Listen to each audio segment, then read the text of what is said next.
I see like a blue elephant going down Peckham Rye. I'm like, yo, I must be dreaming. I'm dreaming now. You're just like, fuck it. I'm going to sit in the middle of Peckham High Street and just start meditating, right? Welcome back to Radio Juxtapoz, the podcast exploring the contemporary art world with those that make it.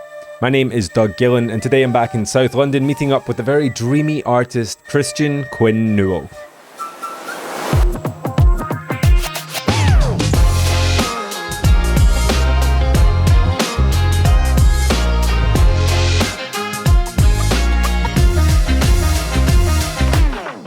We're back with another episode. Thank you for joining us again here at Radio Juxtapoz.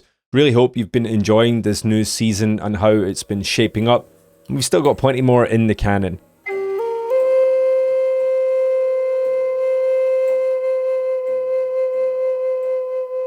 If you happen to be new here, Radio Juxtapoz is the podcast arm of Juxtapoz magazine. Every week or so, we invite an artist or someone from within the art world to sit down with us and dig into their practice, learn about their inspirations, and talk about life in general. Not gonna lie, when I first read about our guest today, Christian Quin Newell's practice, I knew we had to get him on the podcast. His recent show, The Way, at Public Gallery in London, was a collection of, you're gonna have to bear with me for this one, cosmological paintings opening up portals to an internal realm informed by Buddhist philosophy, mysticism, meditation, and the dream. See what I'm talking about?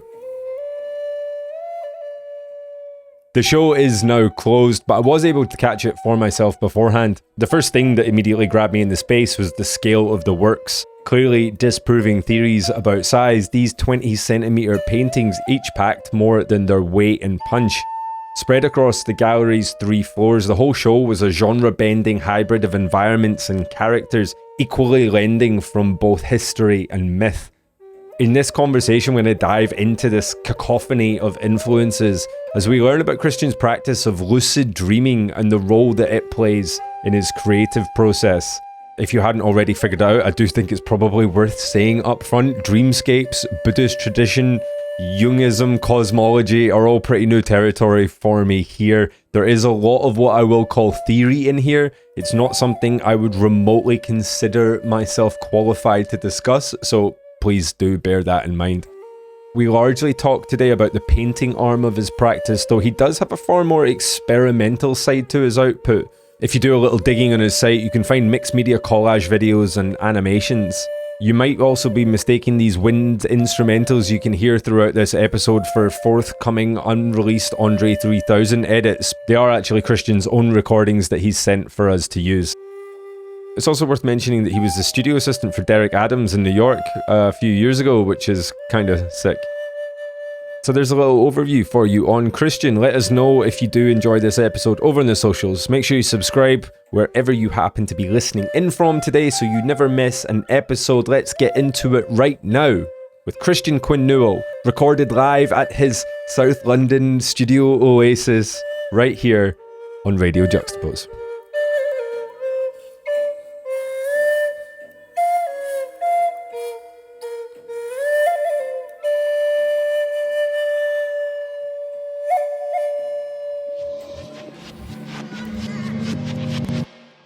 Okay, you got any skeletons in the closet that we need to know about now? Or do we have to wait and it's my job to find them? Yeah, maybe you'll find something.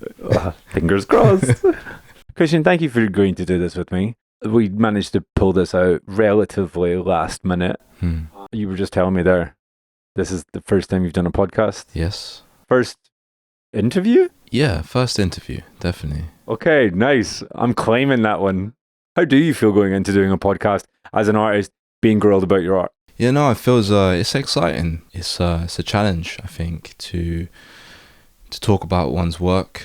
I know I'm going to learn something as well. I like that idea. I mean, no pressure. I'm going to try my best to make sure that there's something that you can learn about yourself through this process. But it's once, like, you'll sit and look at something and look at your work and look at your practice in a way, and then when someone else comes in and starts grilling you on it or picking up on certain things, it is interesting how that can change. It's the same thing when you stand at a show, and you overhear people talking about your work, and you're like, you your show at Public Gallery, your second solo show with Public Gallery, The Way, has just opened up. Congratulations. From what I've seen, it looks amazing. I haven't been done in person. I've only lived secondary for Instagram. I'm going to hold my cards up and on that one. It's on until the 13th of August, so you got time. I will. How do you feel during that process?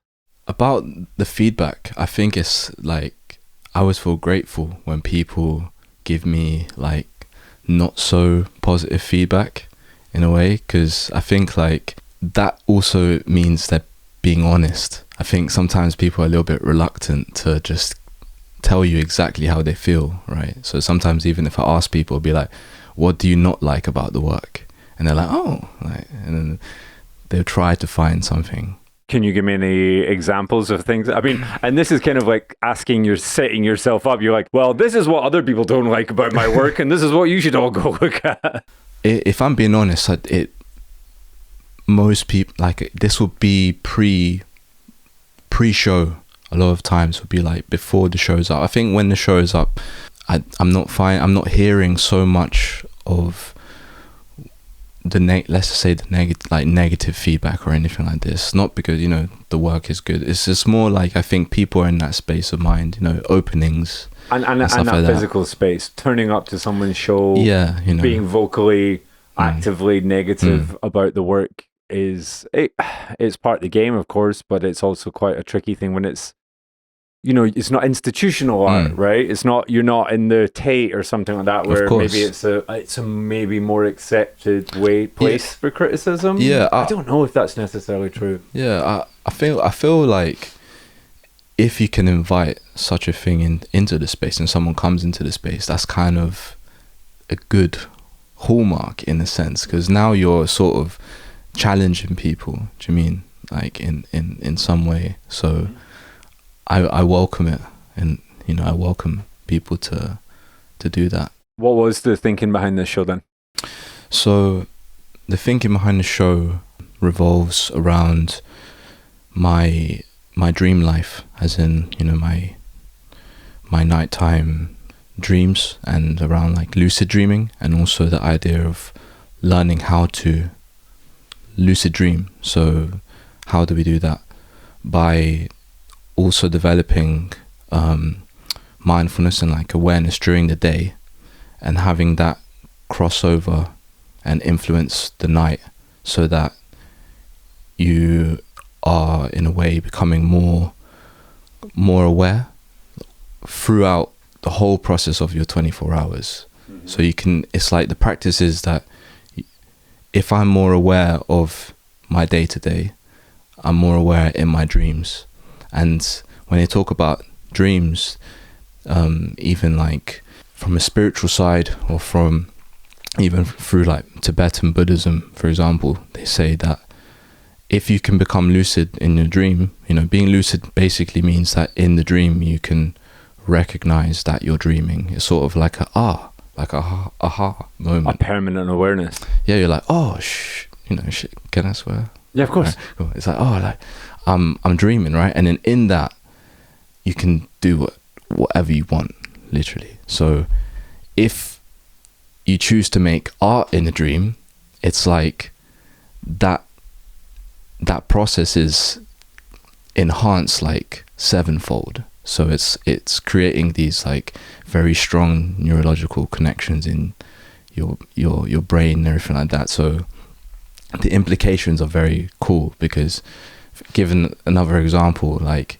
if you do sports, and you can do sports in your lucid state, your mind doesn't differentiate between you doing it in the waking life or in dream. So it's like you are actually improving through dreaming.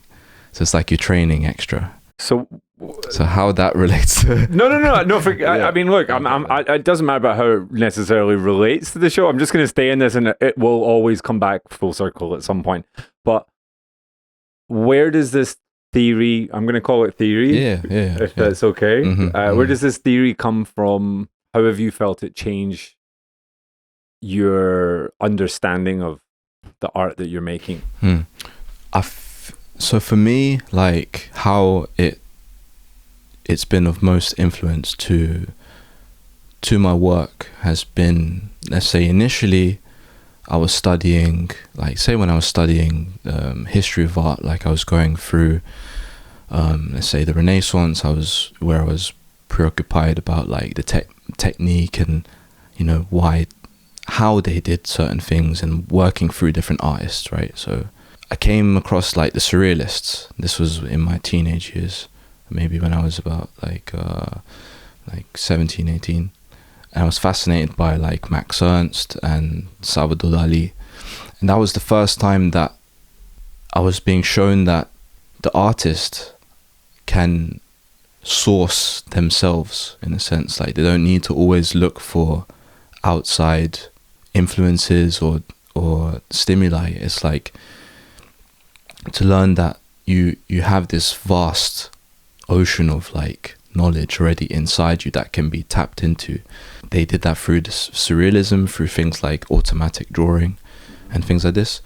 From that, I didn't really know at the time, it wasn't so concrete, but I started to record my dreams more in like a dream diary. And now, let's say I started doing it in 2013.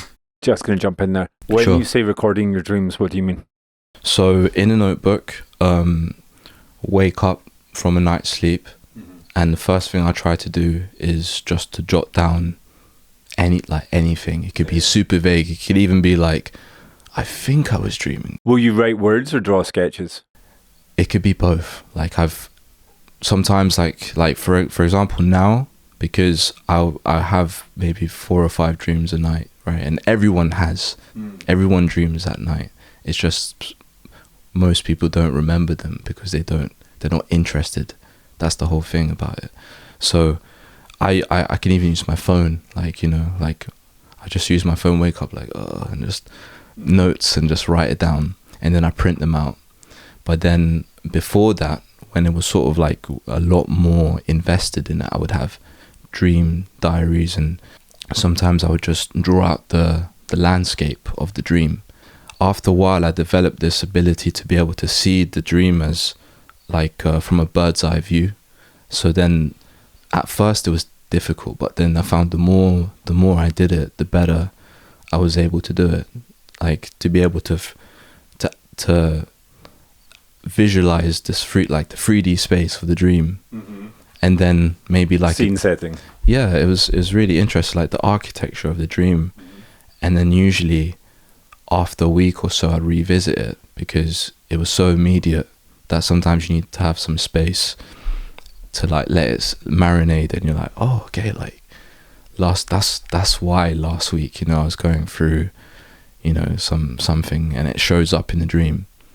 Like usually what we don't really notice so much, like will show in the dream. It's like they say, it's like you take pictures during the day and it's developed in the night through your dreams, like in the dark room of your dreams. Right, Yeah, that's quite poetic. Yeah. I like that.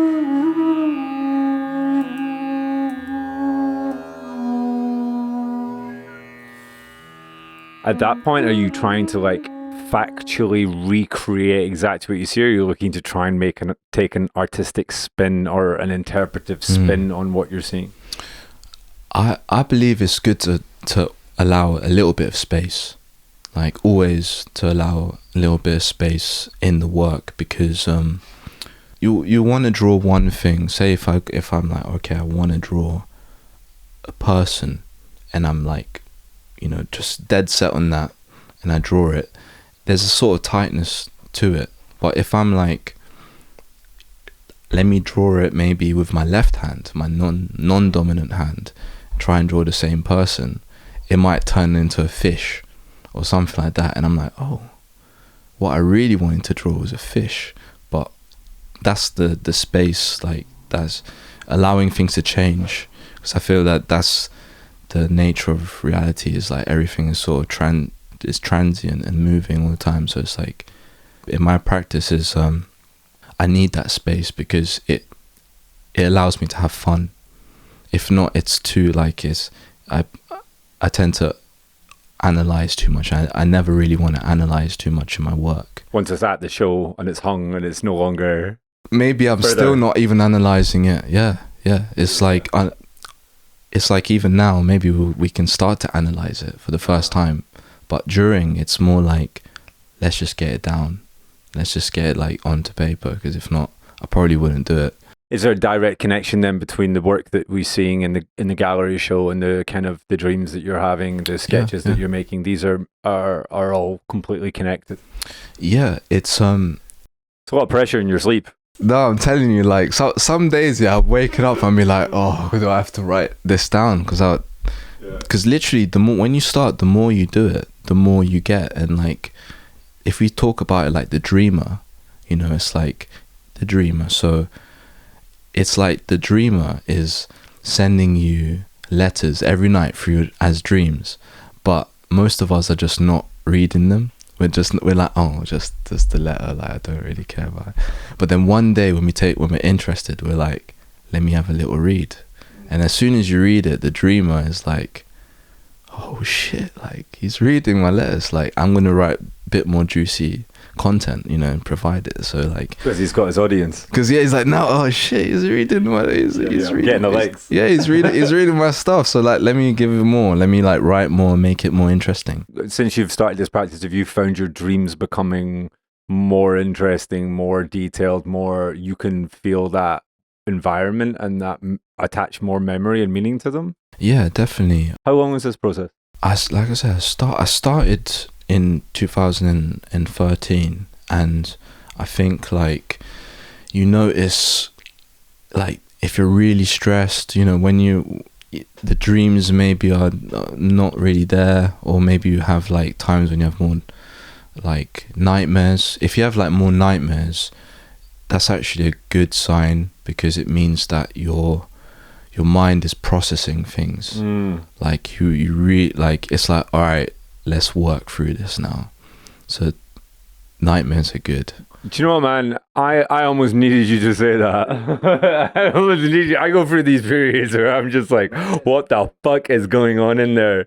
But this is like a healthy thing. Yeah.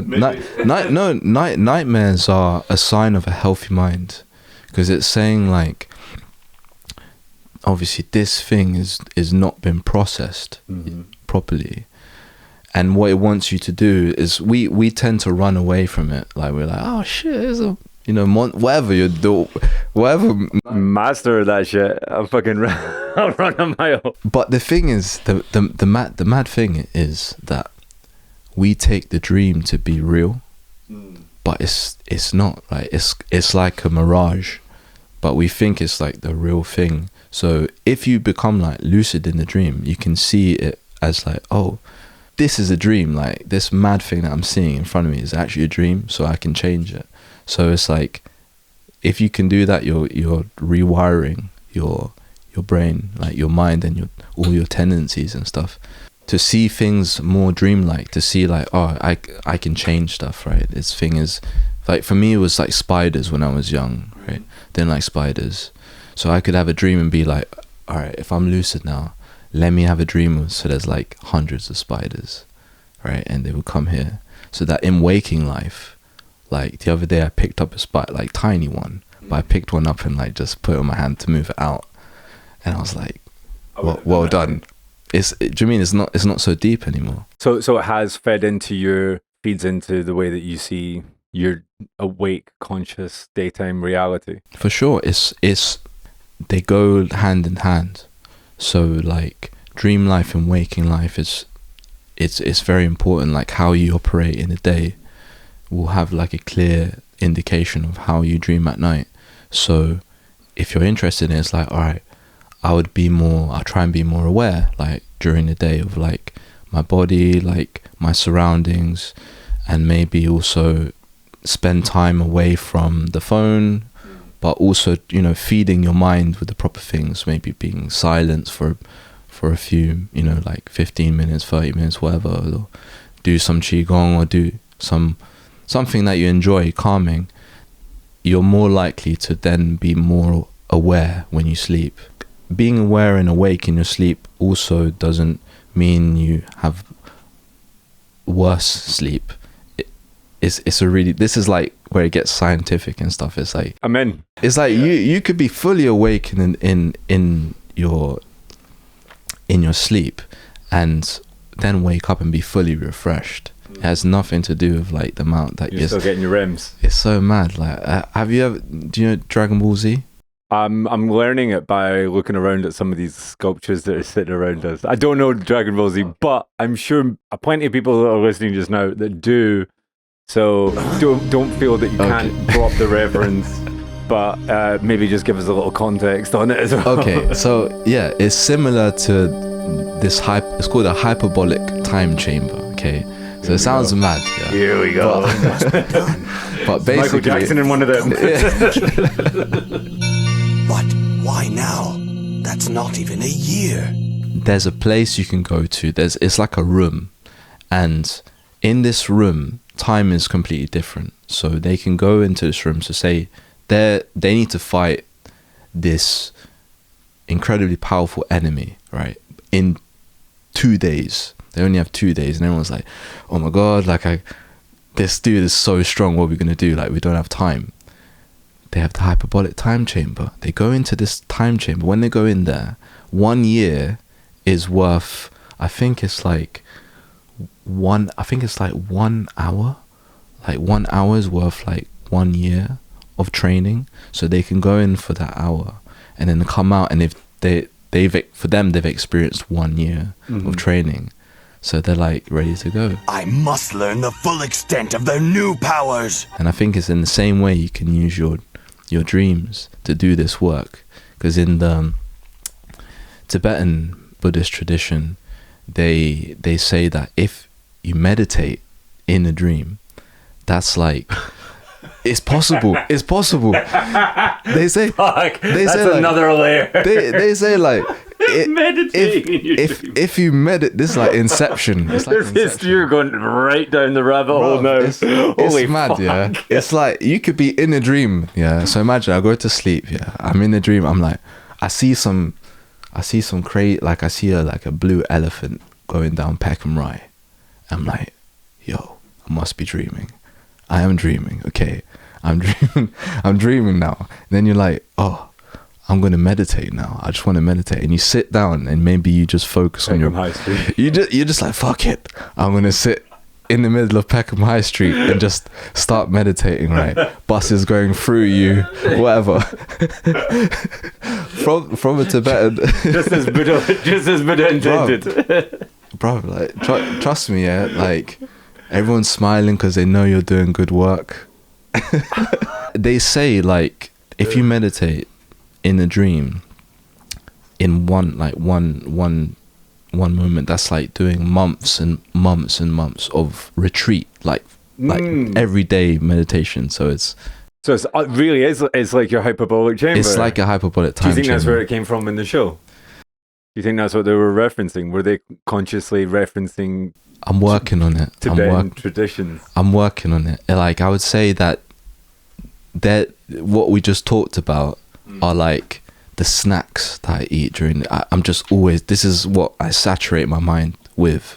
And that's like, if you imagine like a level of like, whoa, this is the highest thing, this is like so advanced, it's super advanced. I'm not going to say like I'm doing all of these things, but I'm aware of it and I'm like, that's cool. Like, this is what I strive for. Yeah. The tricky thing now that I'm realizing is such a internal thing, and naturally I'm quite a reclusive person, like a bit of a hermit, and I need to get out more.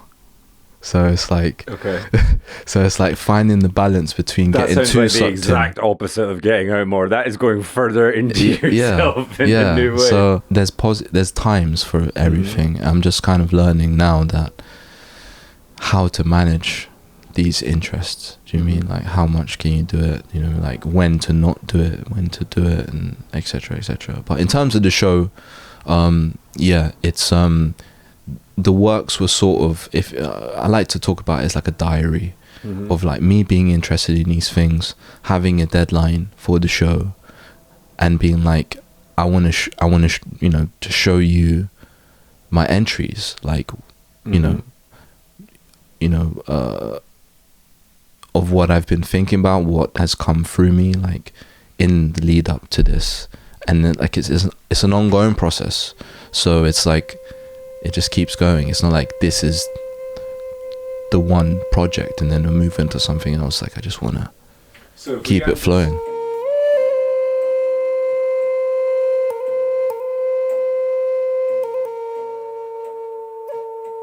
If we understand where your kind of conceptual, where the ideas are coming from, how directly connected is the aesthetic of what you're looking at to this kind of dreamscape, dreamlike mythology?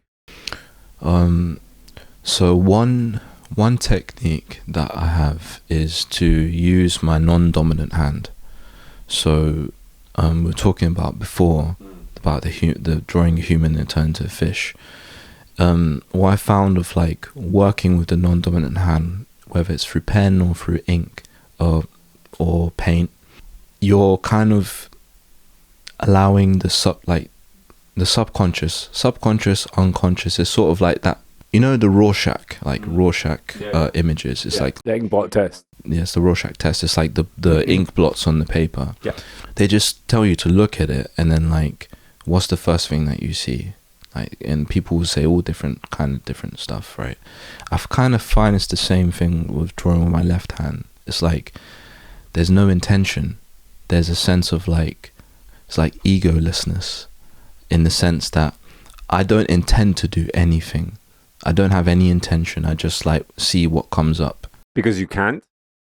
Because if you're if you're using your dominant hand, no, because you couldn't. Yeah. If you said, with my dominant hand, I'm going to try and just let it loose, it'll end up having form and intention behind it. Whereas with your non-dominant hand, does that just mean it's like there's a physical restraint that stops you from falling into traps that the muscle memory on your dominant hand would succumb to? Yeah, definitely. I feel like with the right hand, it's more like trained. It's like, okay, I know like if I do this, it's going to be tight. So I'll usually, all right, good example is for one of the pieces, when it came to working with the figure, I used my left hand, like just finger painting. I was just using the fingers to make, and the thumbs to make the image. But then when it came time to tightening it up, I would use my right hand to paint the face. So it's like just using both hands to create this image. Because if I was just to use my right hand, it's possible. It's not, but it's like playfulness. I realized like making it more interesting for myself, because if not, it can get like boring sometimes if you just know exactly what you want to do. It's like, maybe I'll use my toe, I don't know. Are you going to be, you can see yourself going down that path, you're like, fuck, the socks are off, that's it, I'm that guy now, I never meant to be this guy. You know what I mean? Maybe in like 5 years or something. Were you formally trained? I went to Camberwell, studied illustration, but in terms of painting, I was self-taught. Like, because I dropped out of Camberwell because I felt it was very...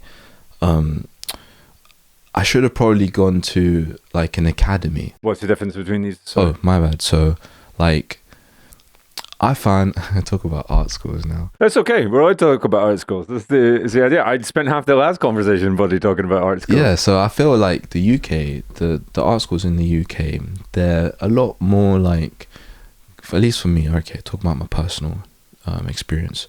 It was more like conceptual base. Like the school was more like about concept and like ideas and sort of like theoretical, even though there was still like workshops and everything like that. You know, if you're coming from secondary school, which was you know, I came straight from secondary school.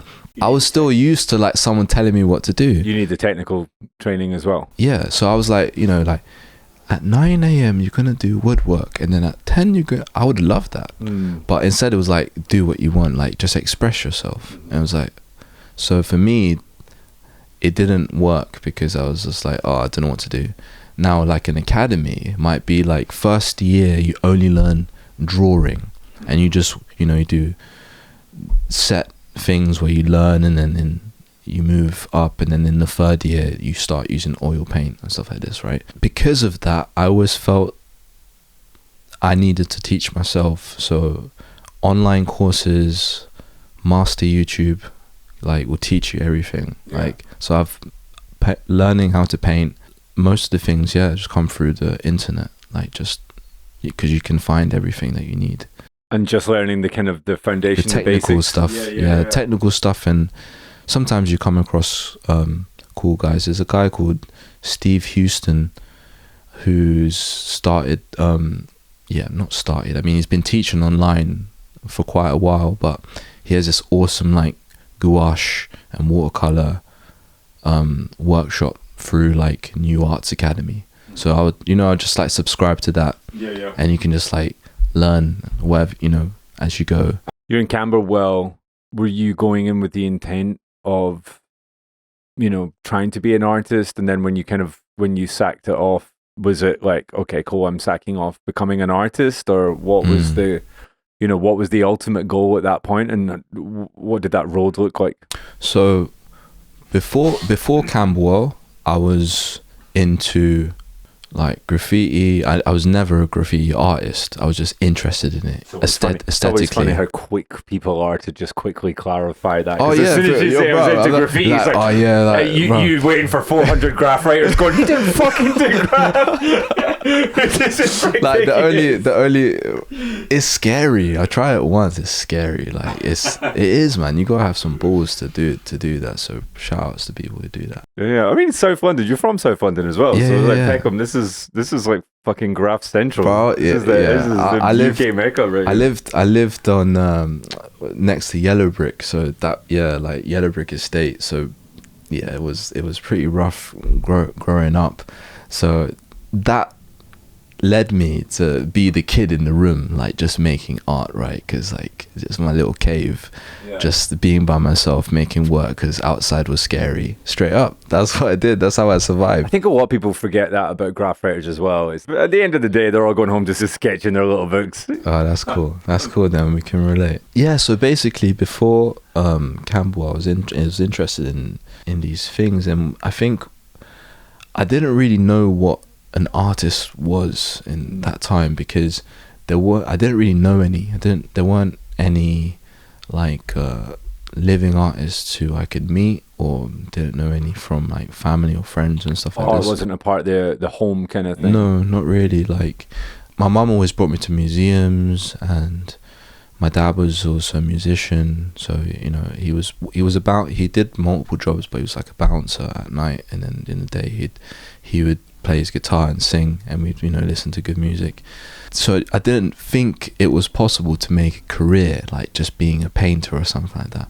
And so I chose illustration, because I was like, okay, I'm gonna get a job drawing in an office or something like that. Nice job with a paycheck every month. But now thinking about it, when I was a kid, I remember I wanted to be a cartoonist, even though I didn't know what it meant. I was just like, something to do with cartoons must be cool. That's the one what I want to do.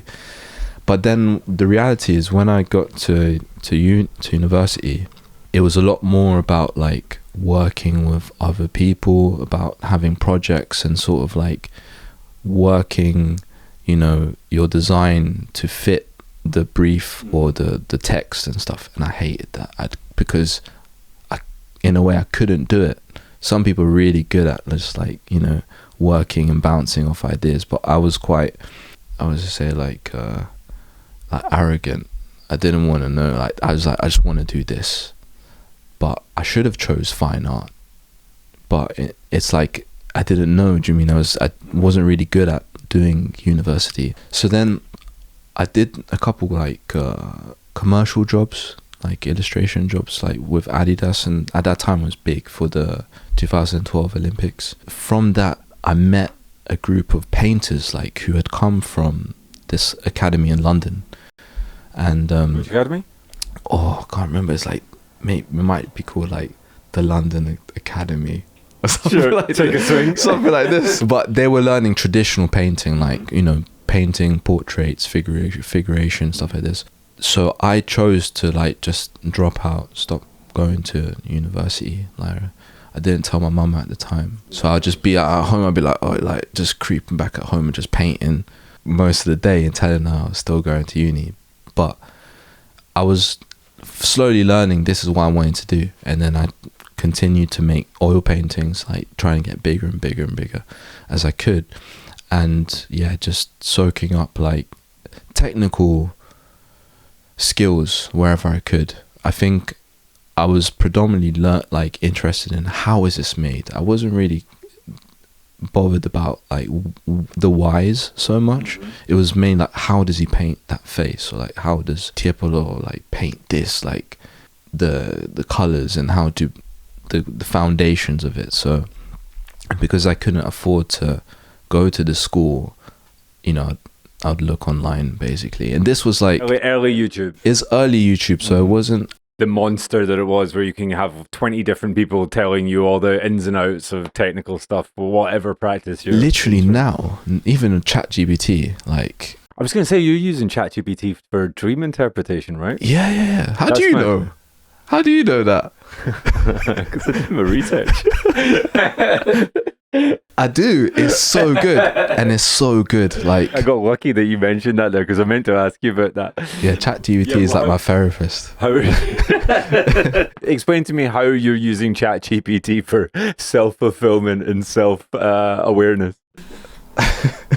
So me and my mate ChatGPT, yeah, like we have a good relationship. So in the morning, sometimes if I don't really have much clarity on a dream, you know, I'll be like Chat, can you like analyze this dream in a Jungian psychoanalytical manner with emphasis on symbolisms and stuff like this, right? And I'll give my dream, and then it will tell me stuff, and I ask it for like, I'll be like, it's okay, you can be like a little bit honest, you can be honest with me. I like to have this like a proper conversation with it, because it straight up, I mean, and it'll be like yeah, this is fucking her.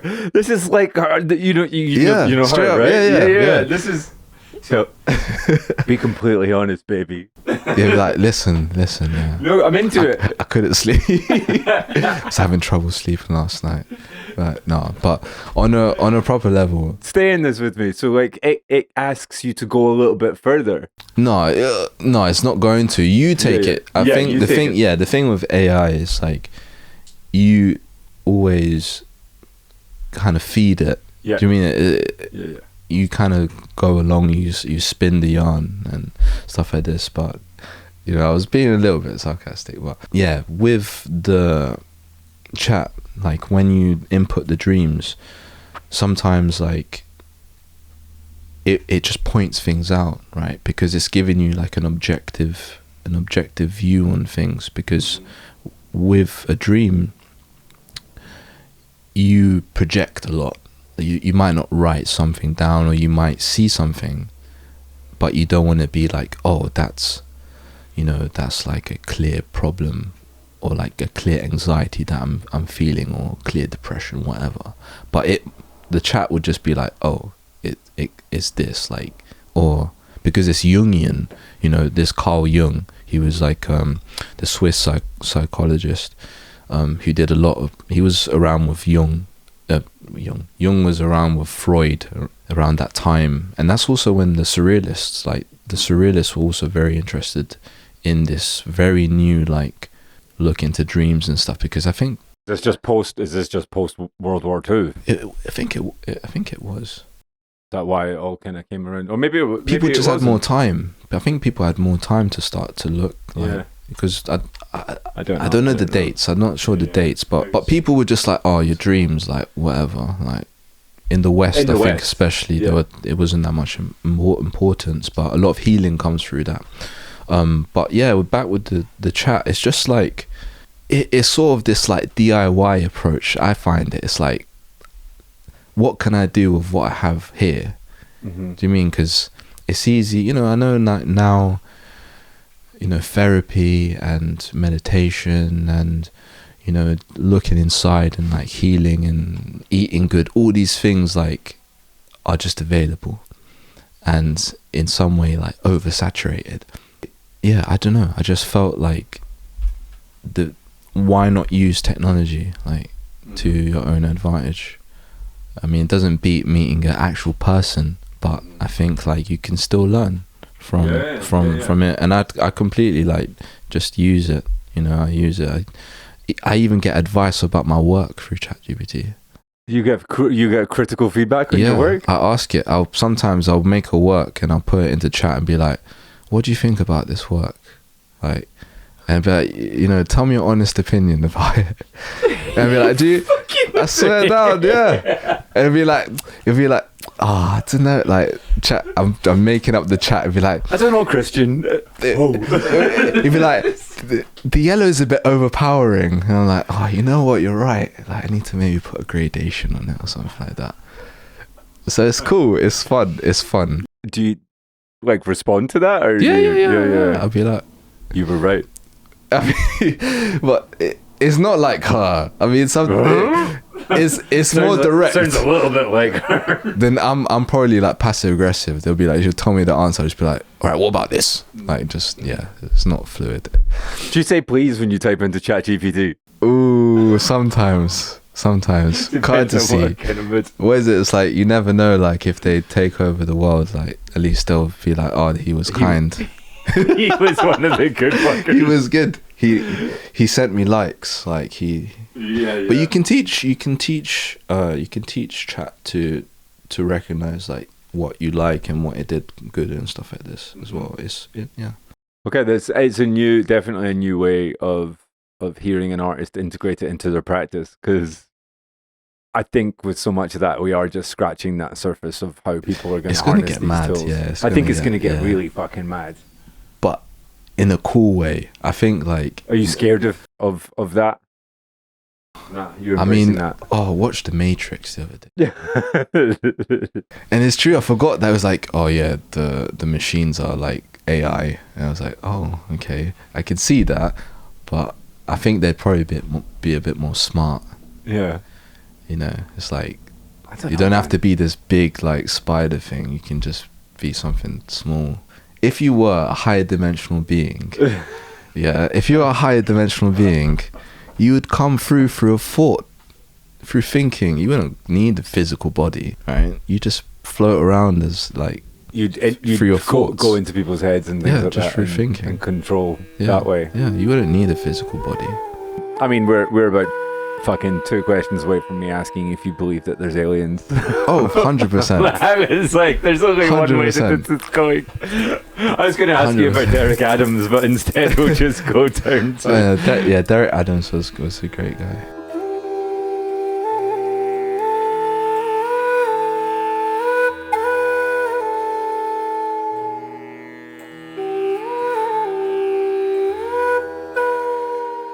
So it was 2015. I was in Berlin. My friend and artist Richie Culver, he was living in Berlin, and he basically was like, "You gotta come out here. It's pretty cool. I think you'd like it." I feel like that's the worst place for a reclusive. It was not. I was a bit different back then. I felt like I was a bit more like gassed. I sold the painting, like I'm alright, I'm doing alright. Is that with that ego thing that you talked about earlier? Oh, full on, yeah. The ego was like, oh. So I was like, okay, cool. Like, let me go and try it. It was the first time that I'd be living somewhere by myself for the first time, and went out there and met a lot of artists like out there as well. I went end of summer, and then experienced the winter. A lot of solitude. It was great. Had for the first time like time to think, like, and time to really work on stuff. I was making work, posting it, and that was a whole episode in itself. I didn't paint that much that year. I was making like videos and music and stuff like this. But then I made a couple things, and then just through social media, like Derek Adams came across my work. and then we started to talk, and then he was looking for a studio assistant. This was in 2016, so we agreed upon basically like him paying for some stuff, I can't remember, like he supporting me, and then me just like being there for a couple months, like being a studio assistant. And that was the first time that like I met a proper artist, like a real artist, and always friends who are artists. And he had this big show on at Pioneer Works in New York, so I met like Curtis Santiago, who like, you know, is a mentor to me. He works, he's a painter, he works in miniatures, like these tiny like jewelry boxes, and he makes like little dioramas and stuff. So I was like people can do this and like still, you know, like they're making a living from it. I was like, whoa. That was the year that it was like, okay, I can do this. Like I feel confident now, like to be able to do this. What was the big, if you could pin it down into one thing, what was the sort of the big thing that you took away from that either gave you the confidence that you can go out and take that learning and understanding into your own practice, or even if it was just something as simple as just like, actually 90% of the time it's just being around people that are creative and living from their craft, like that's sometimes enough to help you feel confident enough to go out on your own. I think it was like being in New York in the summer, and Derek Adams is like, he likes me, like he's asked me to come and work. That's my thinking. I was just like, yo, this is so cool. Like I must have, you know, be doing something right, you know, because before that there was the, you know, the doubts and stuff, you don't know, but like finally you're like, what, like I'm with these people, and you know, he knows K-Swiss, and you know, like he's DJing at the party, and he's hella tired because he's been DJing for like hours, and I'm there like, oh my god, it's the K-Swiss. It's like, hey, and you know what I mean, it's just like, just those little things, like helping out and being included, right? Just being in, I think that was really nice, like feeling a part of something, you know, part of a community or seeing a community that you could be a part of. Because also in New York there's like a very strong like black art community, for lack of a better term. It's like POC community, which is very small in the UK, even sometimes non-existent. Like in 2016, I didn't really know any like big successful black artists or like visual artists. Not that there weren't, but from my own experience, or you know, like where I think in New York, because there's a community of like African American, or you know, like POC community, it was like, wow, like I've never seen so many like black and brown people like making it. I was like, oh, that's cool. Like, not, you know, it matters and also it doesn't matter, but to see it for the first time, well, the fact like, that you're wow. even talking about the first time that you had seen it means Yeah, that it it's like, definitely oh my matters. God, it's like, yeah, it was talking about big. how much it inspired you, I'd say it definitely matters. Yeah, so thanks for that. Yeah, it did matter. So it made a big influence on me. That summer was also the first time I did mushrooms.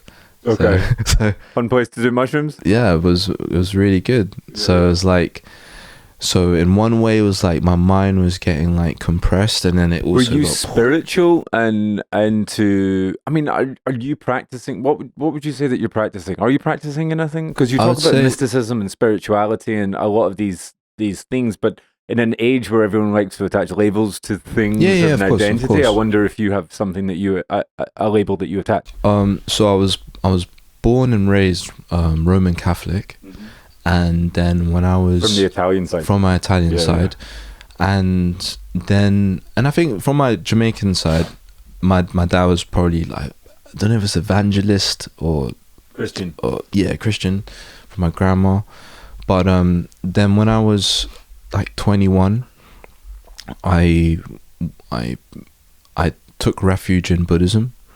So like I took some. What do you mean refuge? Refuge. You were like running the fuck away from Catholicism. What? That's an interesting choice of words. You know, it is. That's what they say. They say when you like you take refuge in the Buddha, the Dharma, and the Sangha. So the Sangha is like the community, the Dharma is the teachings, and the Buddha is like the Buddha, but also like the role model, because so right now, like I would say I'm a practicing Buddhist, but it's like it's not as strict, I would say, as being like a Catholic or anything, or like being like Muslim. It's like if you're Muslim, you're Muslim, or if you're Catholic, usually you're Catholic. But when you're Buddhist, it's like it's more of for me, it's more like I like it because there's a practice to it. There's an ongoing practice to it. It's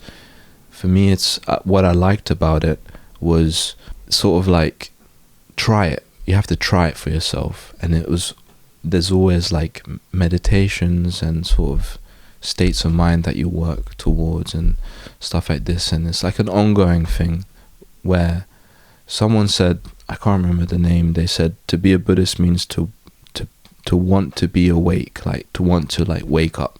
That's all it kind of means to be a Buddhist. So if that's what it means, then like cool, that's what I want to strive for. But outside of that, like I look into all different types of stuff. Like right now I look a lot into like Taoism. Is the dream what would you call it? Dreamscape? What, dream analysis? You could say like is that connected into any of these? You could say like dream work, or you could say like lucid dream practice or dream practice. Lucid dream practice sounds quite good, formalized. I could see that on the white text in the gallery. Yeah, lucid dream practice. Was that connected to some particular place or time? So lucid dreaming, you know, it's found everywhere, but it's also found in the West, like, you know, lucid dream practices, and, you know, it's been about. But in terms of dreams in Buddhism, like the Tibetan tradition, they specialize in dream work. So they have this thing called like dream yoga. So dream yoga is like, you would say like the higher stage of lucid dreaming, whereas you start to like include your meditations and stuff like this into the dream work, because in lucid dreaming it's like, yeah, you can do whatever you want, but in dream yoga it's like you kind of get back to your practice. So yeah, for me, I would still say like I'm still looking into this, because it's like you start in a lot of theory and practice, but if you really go into it, you kind of need like a teacher or some kind of like guide, because you can only go so far. But 70% of like the practice is even like finding the teacher, because it's, you know, it's like you gotta really want it. So there's no rush, and I think like it's so that's where it comes from, like its origin. Yeah, but many traditions have dream practices. It's not just saying like Tibetan Buddhism is the one, but they have it lined out. Like they've really like categorized it, and they know everything about it. Like, because that's what I find with Buddhism is there's a lot of like texts about stuff. It's kind of like formalized theory. So like they've really like looked into it and stuff like this. But Buddhism actually in the West is quite new, in the sense it's been in the East for a while, but I think like in terms of translations and stuff like this, it's still quite new. So there's always like space for it to change and like evolve and things like that. How much did your time in Bangkok, or no, was it Bangkok? Yeah, it was more, I was in Thailand. Thailand influenced this. Did this give you a chance to really kind of like dig in? Do you think that experience fundamentally changed the direction or the way that you look at all these things? Prior to Bangkok, Thailand. I was going on retreats, like month-long retreats or like 2-month retreats, like in monasteries in the UK, like they're called Theravada. Theravada Buddhism is predominantly found in like places like Thailand or Burma, like Sri Lanka, a place like this, right? And it's like the way of the elders. So like how it's like old school Buddhism, like how the Buddha did it, right? And then you've got just to give some picture, then you've got Mahayana, which is like Japan, China, like all of these places. So they wear different robes. And you've got like Tibet, and they're all different vehicles, like they call them vehicles. So like Theravada is a small vehicle because it means like the practices that an individual enlightens themselves. It's like it's like freeing yourself. Mahayana is like the large vehicle, like where now you're interested in like saving other people, like working with other people. And then Tibetan Buddhism is like the diamond vehicle, where it's like a lot more like secret practices and stuff like this and dream work. I was on retreat for a while and like practicing. For me at that time, like this was pre-COVID, I was practicing a lot, I was meditating a lot. That was most of my attention. My art practice, in a sense, like was it hadn't picked up yet. It was like, just keep going. So I was thinking like, am I gonna be a monk or something? Like, am I gonna completely like do this? And then boom, COVID happened, so I couldn't go to Thailand, right? So I was like, oh shit. But then at the same time, that was when my art picked up, like just like that. It was like this fell through, this complete. So I was just like, what the fuck? Like, how is this possible? Like, as soon as this fails, this was not failing, but couldn't do this. This happened. But then I kept going on practice, and like how being in Thailand, it was interesting because I managed to go on retreats and meditate quite a bit, but the weather was so harsh, like so hot, and that had an impact on my work. And like in itself, like just trying to practice in this new environment was difficult. And I was going through quite a rough time. Like it's probably the time I was most anxious, most depressed, like most. For any other reason? I think like in terms of work, like in terms of my artistic practice. Well, I mean, I guess you're talking about going and becoming a monk. I think like what I've realized now is that me wanting to become a monk, it's like those thoughts come back when like I just can't take the stresses of work life more. It's like, oh, that could be a retreat. Like I know I could do that really good. Is that why they say refuge in Buddhism? It's like a refuge, yeah. It's sort of like, it's not the best way to think about it. It's not like you shouldn't run away. No. Good practices like amongst people. That's the best practice. Like sometimes going and being in seclusion could be like too easy. The hardest thing could be like working with people. And I know that I need to be here. Like I don't need to be off like in some monastery. I mean, who knows? But I think like I'm realizing the real practice is amongst people, working with difficult situations. You know what I mean? Like London, you never know, like streets of London, it's a nice city, but you never really know what's going to happen. Like, so it's like more happening sometimes than maybe like a secluded place.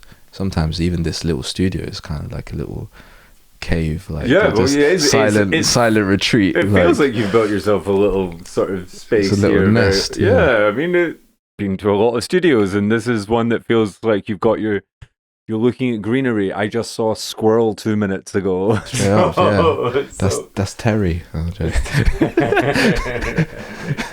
yeah. And even the way that I lay out my workspace is like, I like that everything is in arm's reach, because it's like, it's sort of It's funny, it's like how an illustrator might work, but I don't consider myself like illustrator, like a painter.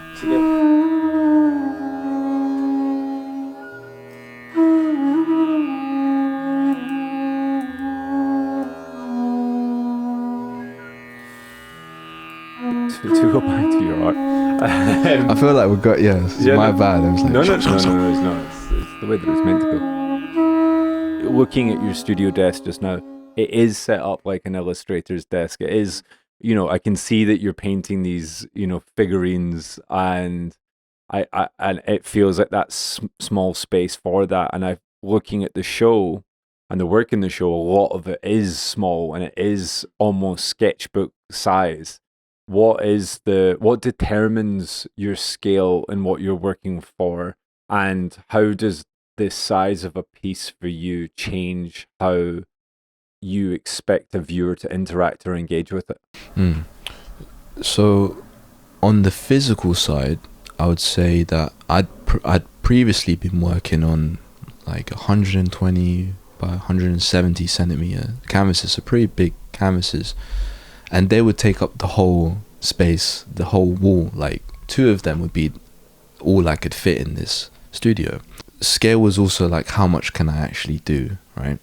But why the work for this show was quite small, having traveled a lot, I was finding outside of like gallery settings and like gallery involvement, it was becoming quite like tiresome to just go somewhere for not even a long period of time and like setting up studio. And I think even being in Thailand, it was incredibly hard to set up a painting studio like exactly how I wanted to. I started to paint for the show, like really big, with the heat, everything like that, like, and remembering painting is like manual labor. Not saying that is unequivalent to making like construction, but having also had a lot of shows the years leading up to it, I was kind of burnt out, like in terms of having to produce like such big works like all of the time, and I needed a moment to just collect myself as well. The small works were always consistent, I'm always working, and I said, you know what, I believe these smaller works to be just to have the same value as these larger works. Like who are we to say that the bigger the better in terms of work? And it's not just a cop-out to be like, oh, I don't want to work big, I'm just going to work small. I realized that I could start to maybe even talk about how, like, why can we not say that works on paper are just as great as works on linen, like paintings on linen.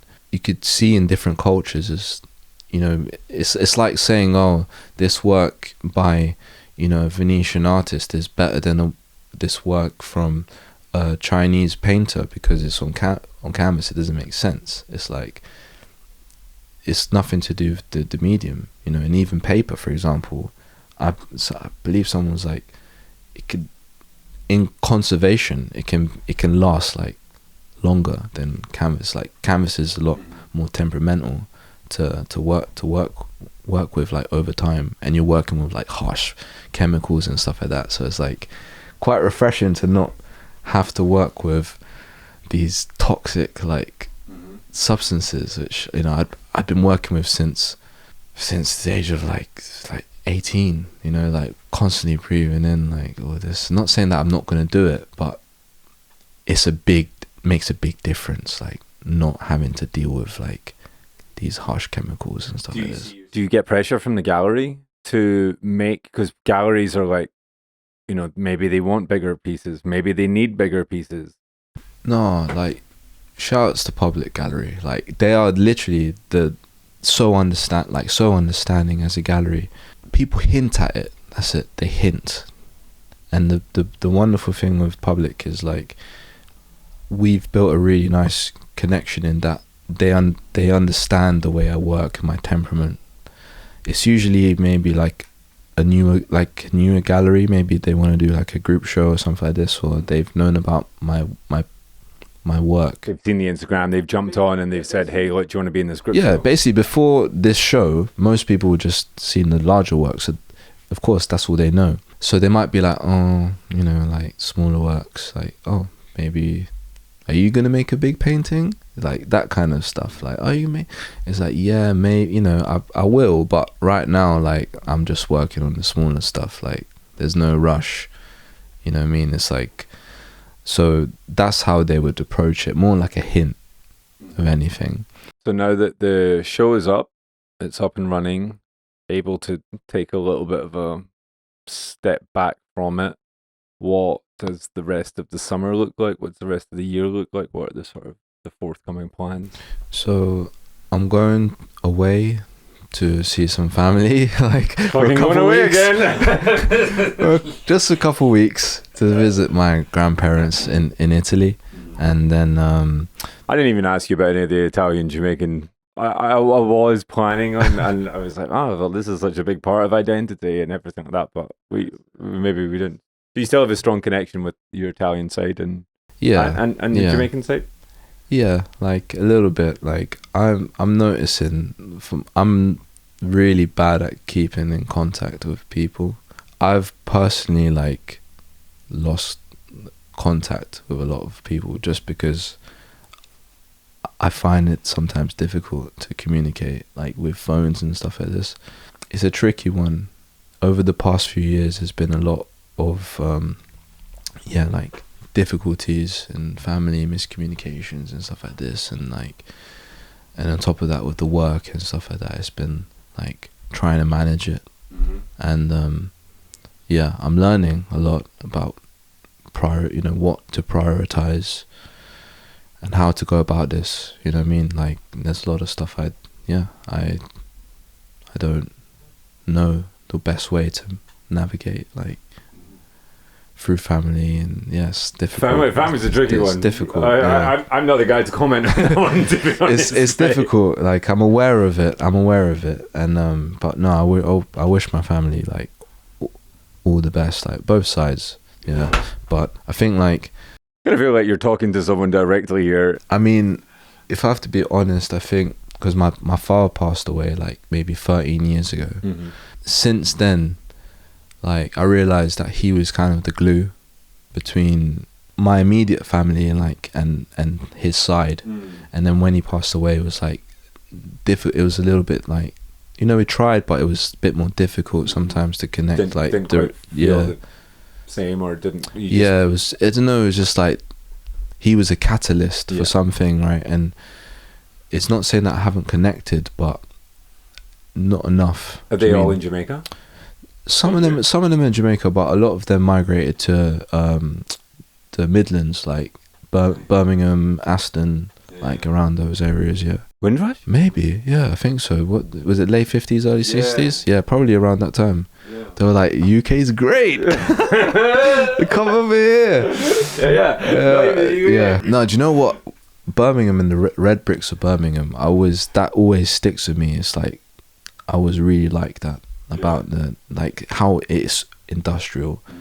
Shouts like Black Sabbath came out of Birmingham. The metal sound, in the same way that like techno in Detroit are connected through the industrial sounds of the factories. I think so. I think that's maybe why they call it metal or something. But I don't know. No, that makes sense. Maybe, but yeah, that fully makes sense. Yeah, that's cool. If Black Sabbath come out of Birmingham, that's awesome. And but what are we talking about? We're talking about before this. You told me you were going to Italy, and we've ended up in Black Sabbath in fucking Birmingham. What are we talking about before that? What I'm doing? Okay, so there's a group show, really nice group show, coming up at Make Room LA. Outside of that, I have another group show at Nova Contemporary in Bangkok, and yeah, I think that will be this for the year. And I'm not sure, like sometimes things come up, and then maybe next year there'll be some I feel like there's some residencies maybe in Asia somewhere. See what happens. Yeah, thank you for your time today. You're welcome, man. Really appreciate that. Pleasure. It's fun. You made it.